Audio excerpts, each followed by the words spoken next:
नमस्कार, इवन उत्तराखंड देख रहे हैं आप सभी और आपके साथ हूं मैं जयती मिश्रा। बुलेटिन की शुरुआत करेंगे इस वक्त की हेडलाइंस के साथ। देहरादून में मुख्यमंत्री पुष्कर सिंह धामी ने की प्रेस वार्ता। चुनाव के लिए भाजपा कैंपेन का किया आगाज। पीसी में 3 पूर्व मुख्यमंत्रियों के साथ प्रदेश अध्यक्ष मदन कौशिक भी रहे मौजूद।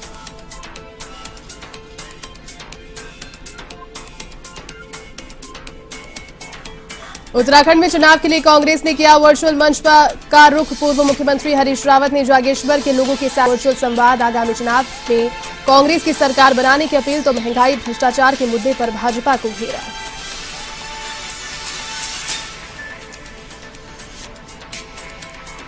दो दिवसीय दौरे पर उत्तराखंड पहुंचे दिल्ली के डिप्टी सीएम मनीष सिसोदिया। टिहरी से आम आदमी पार्टी के डोर टू डोर अभियान की शुरुआत। कहा, प्रदेश की तरक्की के लिए आपको वोट देने की अपील।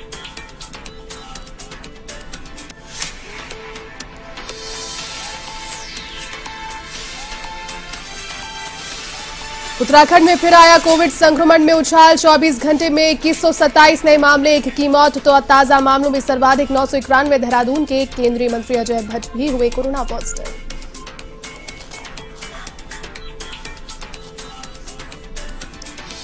उत्तराखंड में लगातार मौसम खराब। मसूरी में सुबह फिर पड़ी बर्फ तो गैरसैंण विधानसभा भवन में भी ओढ़ी बर्फ की चादर। बागेश्वर जिले में हिमालयी इलाकों में खूब बर्फबारी।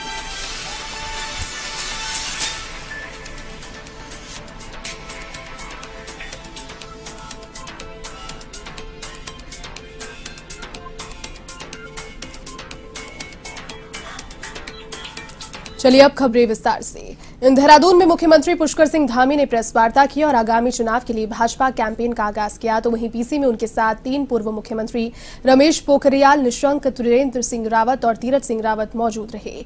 साथ ही उनके साथ प्रदेश अध्यक्ष मदन कौशिक भी मौजूद रहे। इन्हीं सारे विषयों को लेकर के उत्तराखंड भारतीय जनता पार्टी पुनः जनता के बीच में जाएगी और जिस तरह से 2017 में एक बहुत बड़ा प्रचंड बहुमत हमें मिला था, ऐसा ज्वलंत मुद्दा जो पूरे देश के अंदर आज चर्चा का विषय है और हर जनमानस इससे उद्वेलित है कि माननीय प्रधानमंत्री जी की सुरक्षा में जो भारी चूक हुई है और जिसमें घोर लापरवाही बरती गई है। एक निजी चैनल के स्टिंग ऑपरेशन में इस बात का खुलासा हुआ है कि माननीय प्रधानमंत्री की सुरक्षा में बहुत ही बड़ी चूक, जिसमें कि ये चूक ही नहीं बल्कि एक इरादतन किया हुआ काम है। स्टिंग चैनल करने वाली टीम ने कई खुलासे किए हैं जिससे बहुत सारे गंभीर सवाल खड़े होते हैं, जिसके आधार पर यह कहा जा सकता है कि यह कोई चूक नहीं है, यह एक बहुत बड़ी साजिश है। और प्रधानमंत्री जी के जिस तरह से उन्होंने नुकसान पहुंचाने का प्रयास किया है, यह अचानक नहीं हुआ है बल्कि यह पहले से तय था और एक बहुत बड़ा षड्यंत्र था। और यह भी कहा जा सकता है कि यह कोई स्पॉन्टेनियस नहीं बल्कि स्पॉन्सर्ड था। विधानसभा चुनाव के लिए कांग्रेस ने वर्चुअल मंच का आज रुख किया। कांग्रेस चुनाव अभियान समिति के अध्यक्ष और पूर्व मुख्यमंत्री हरीश रावत ने फेसबुक के माध्यम से जागेश्वर के लोगों के साथ वर्चुअल संवाद किया और भविष्य में कांग्रेस की सरकार बनाने की अपील की। रावत ने महंगाई, भ्रष्टाचार और महिला सशक्तिकरण के मुद्दे पर भाजपा को कटघरे में खड़ा किया और लोगों से वादा किया कि सत्ता में आने पर कांग्रेस इन सभी मुद्दों पर सकारात्मक रूप से काम करेगी। रावत ने कहा कि प्रदेश सरकार विकास के हर मोर्चे पर फेल रही है। जब कांग्रेस सरकार थी तब 32,000 पदों पर भर्तियां की गई। वर्तमान भाजपा सरकार 3200 पदों पर भी भर्ती नहीं कर पाई और अब चलाचली की बेला में रोजगार की बातें की जा रही है।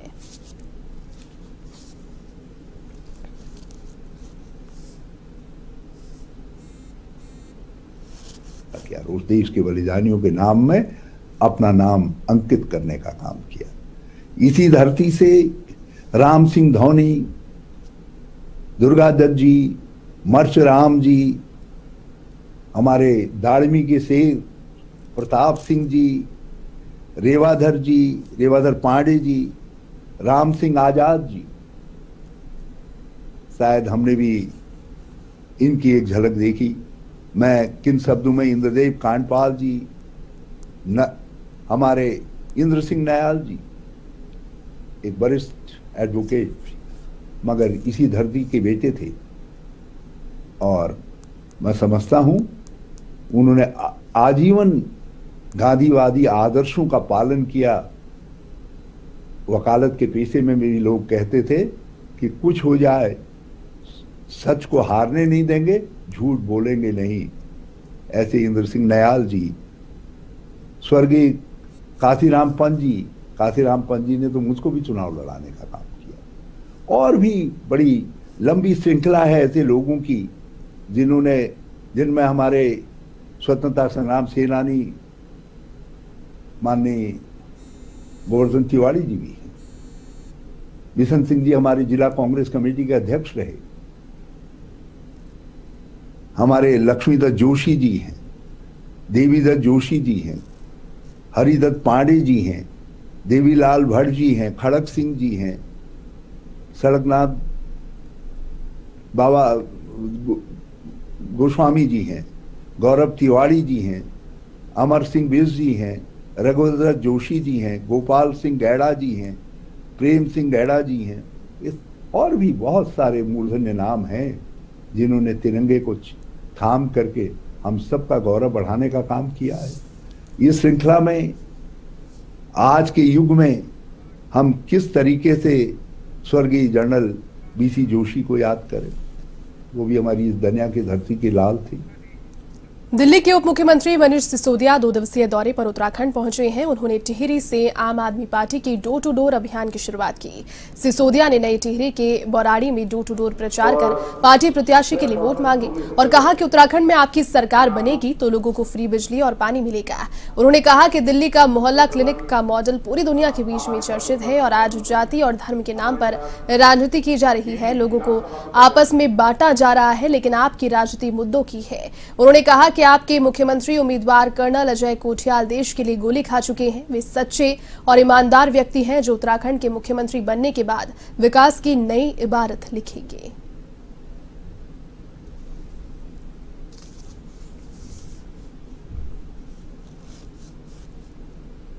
का यही भरोसा अरविंद केजरीवाल जी की राजनीति पर है कि अरविंद केजरीवाल जी जब कहते हैं तो करके दिखाते हैं।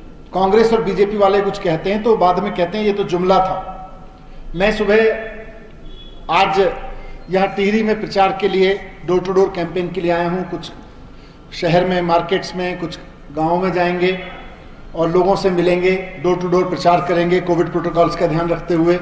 5 लोगों से ज़्यादा को डोर टू डोर में जाने की अनुमति नहीं है। तो आज सुबह दिल्ली से चल के जब मैं देहरादून से यहाँ आया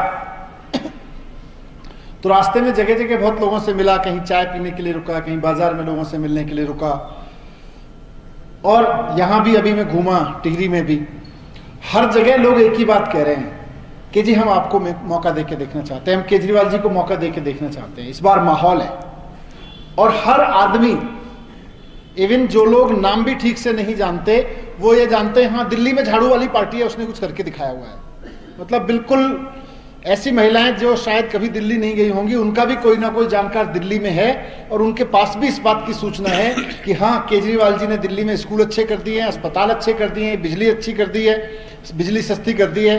ये सारी चीजें उत्तराखंड के बच्चे को पता है। आज यूपी में बीजेपी छोड़ने वाले विधायकों को लेकर उन्नाव के सांसद साक्षी महाराज का बड़ा बयान सामने आया। दरअसल साक्षी महाराज एक निजी कार्यक्रम में पहुंचे थे, जहां उन्होंने कहा कि जो विधायक बीजेपी को छोड़कर दूसरी पार्टियों का दामन थामने की सोच रहे हैं, उनके पैरों तले से राजनीति की जमीन खिसक रही है। साथ ही कहा कि उत्तर प्रदेश के अंदर मुख्यमंत्री योगी के नेतृत्व में बीजेपी 350 सीटों पर विजय दर्ज कर फिर से बहुमत की सरकार बनाएगी। तो वहीं उत्तराखंड में भी युवा मुख्यमंत्री पुष्कर सिंह धामी के कुशल नेतृत्व में बीजेपी की सरकार बनने का दावा किया।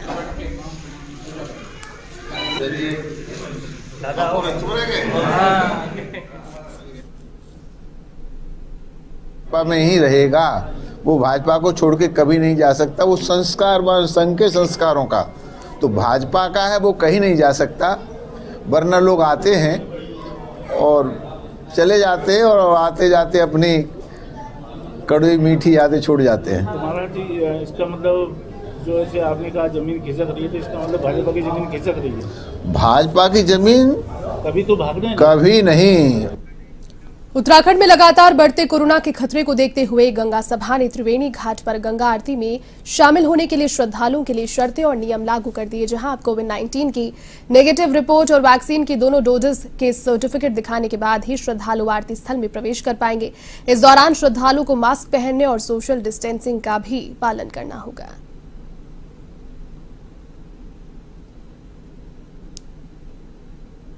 देखा जाता है उसमें जो है जगह जगह से जो है श्रद्धालु आते हैं और अपार भीड़ रहती है। तो गंगा सभा द्वारा जो है कोविड गाइडलाइन का पालन करते हुए जो है ये एक तरह से अपनी गाइडलाइन ऐसे बनाई गई है, उस गाइडलाइन के अनुसार कि जिस व्यक्ति के पास में वैक्सीन की जिसको दोनों डोज लगेगा सर्टिफिकेट होगा वो, या जिसके पास में जो है कोविड नेगेटिव की रिपोर्ट होगी वो। उत्तराखंड में 2 दिन की राहत के बाद एक बार फिर से कोरोना के मामलों में जबरदस्त उछाल दर्ज किया गया। 24 घंटे के भीतर प्रदेश में कोरोना के 2127 नए मामले सामने आए, जबकि कोरोना संक्रमित की मौत भी हो गई। ताजा मामलों में सर्वाधिक 991 देहरादून के हैं। स्वास्थ्य विभाग की ओर से जारी सूचना के अनुसार प्रदेश में कोरोना के 2127 नए मामलों में सर्वाधिक देहरादून में 991, नैनीताल में 451 और हरिद्वार में 259 मामले शामिल हैं। इसके अलावा अल्मोड़ा में 43, बागेश्वर में 4, चमोली में 25, चंपावत में 26, पौड़ी में 48, पिथौरागढ़ में 30, रुद्रप्रयाग में 13, टिहरी में 35, उधम सिंह नगर में 189 और उत्तरकाशी में 13 नए मामले हैं। तो वहीं राजकीय दून मेडिकल कॉलेज अस्पताल में भर्ती एक कोरोना संक्रमित मरीज की मृत्यु भी दर्ज की गई।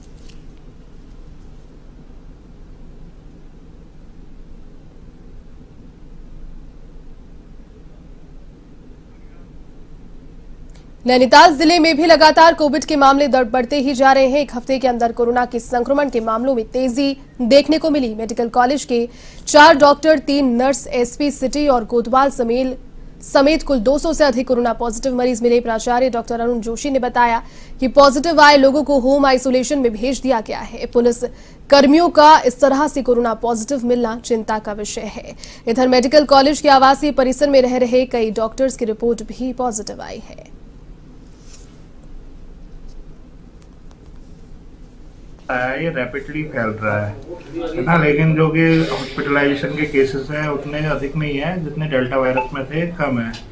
तो अभी यही है कि आम जनता को जो सोशल डिस्टेंसिंग है उसका पालन करें, मास्क लगाएं, सैनिटाइजर से हाथ धोएं, बाकी अपने घर का आहार ज़्यादा लें और इम्यूनिटी बढ़ाने वाले पदार्थों का सेवन करते रहें, है ना। ध्यान दें, भीड़ भाड़ वाली जगह पर जाने से बचें और इकट्ठा ना हो, इकट्ठा एक जगह भीड़ ना लगाएं। हाँ, बूस्टर डोज से तो इम्यूनिटी तो बढ़ेगी। बूस्टर डोज इम्यून सिस्टम को स्ट्रॉन्ग करेगा। और आहार मेन चीज़ आहार है, अपना पौष्टिक आहार का सेवन करें, घर का खान पान पे ज़्यादा विशेष ध्यान दें, दुरुस्त हैं। जितने ऑक्सीजन कंसंट्रेटर ऑलरेडी यहाँ इंस्टॉल्ड हैं। कोरोना की संभावित तीसरी लहर के बीच विधानसभा चुनाव कराना प्रशासन के लिए बड़ी चुनौती है।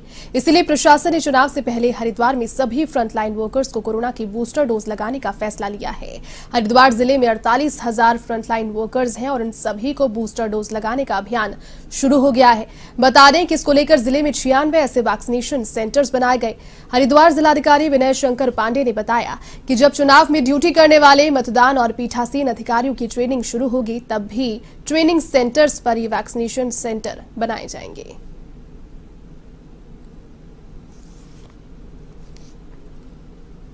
हमारे जो फ्रंट लाइन वर्कर्स हैं लगभग 48,000 के आसपास हैं। ये ऑलरेडी डबल वैक्सीनेटेड पहले से हो चुके हैं, कुंभ के टाइम पे ही हो गए थे और इनको बूस्टर डोज देने की व्यवस्था की गई है।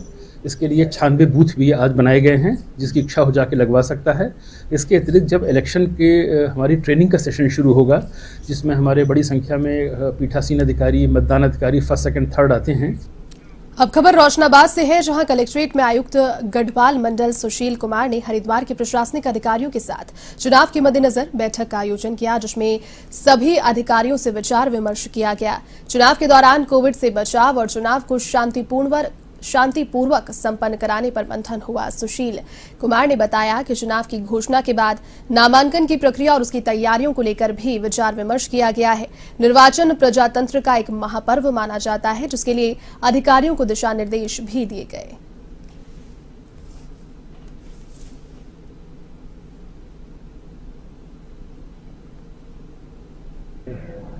की घोषणा हो चुकी है निर्वाचन आयोग भारत सरकार द्वारा, और अब निर्वाचन की प्रक्रिया शीघ्र प्रारंभ होने वाली है, जिसमें चुनाव का नोटिफिकेशन होगा और उसके बाद नामांकन की कार्रवाई होगी और फिर निरंतर जो प्रक्रिया है 14 फरवरी को जब हमारा पोलिंग होगा तब तक वो प्रक्रिया चलेगी। तो उसकी तैयारियों के संबंध में आज जनपद हरिद्वार में मैं और डीआईजी साहब ने बातें की है, चर्चा की है अधिकारियों के साथ। विधानसभा चुनावों को लेकर राष्ट्रीय पार्टियों से लेकर क्षेत्रीय दलों में टिकट को लेकर माथापच्ची शुरू हो गई है। तो वहीं चुनाव को शांतिपूर्ण तरीके से संपन्न करवाने के लिए निर्वाचन आयोग भी तैयारियां किए हुए हैं, जहां थराली विधानसभा सीट पर रिटर्निंग ऑफिसर कमलेश मेहता ने बताया कि थराली विधानसभा में कुल 193 पोलिंग बूथ बनाए गए, जहां एक रिटर्निंग अधिकारी और 3 सहायक रिटर्निंग अधिकारियों को जिम्मेदारी दी गई है। इसी के साथ विधानसभा सीट को कुल 5 जोनल में बांटते हुए 5 जोनल मजिस्ट्रेटों की तैनाती कर दी गई है। थराली विधानसभा के इन 5 जोनल मजिस्ट्रेटों के अंतर्गत सेंटर बांट दिए गए हैं।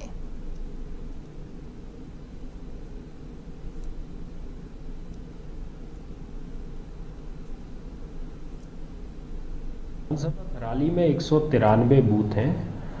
आगामी विधानसभा निर्वाचन के लिए 1 आरओ और 3 एआरओ की तैनाती की जा चुकी है।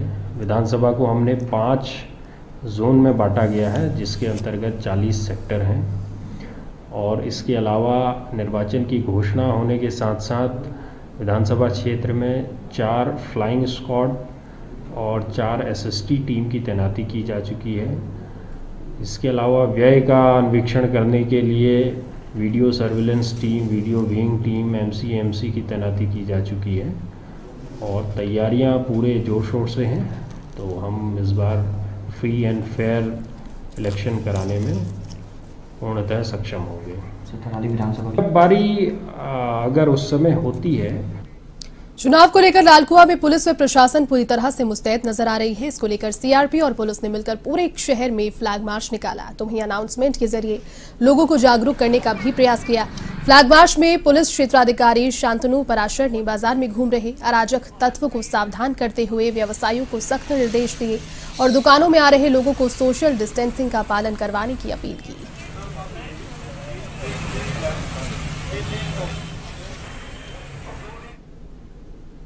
तथा जो हमारा बाहर से फोर्स है, जो इलेक्शन कमीशन द्वारा फोर्स दिया गया, वो आ चुका है। तो आज एरिया डोमिनेशन के लिए यहाँ पे फ्लैग मार्च किया गया है। यहाँ सीआरपीएफ की कंपनी हमारी पहुँच चुकी है तथा पूरे शस्त्रों के साथ हमने पूरे क्षेत्र में लोगों को अपील की है कि वो निडर भाव से चुनाव में वोट दें।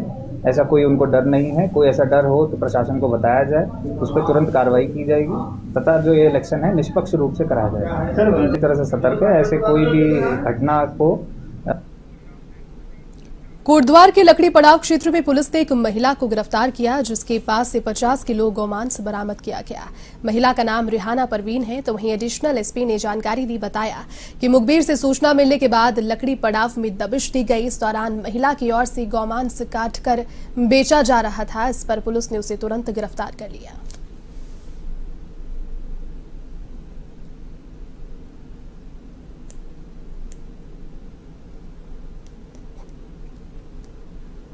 जो है ये बेचा जा रहा है और एक कट भी रहा है। तो उसी सूचना में हमारे फोर्स वहाँ पे गई।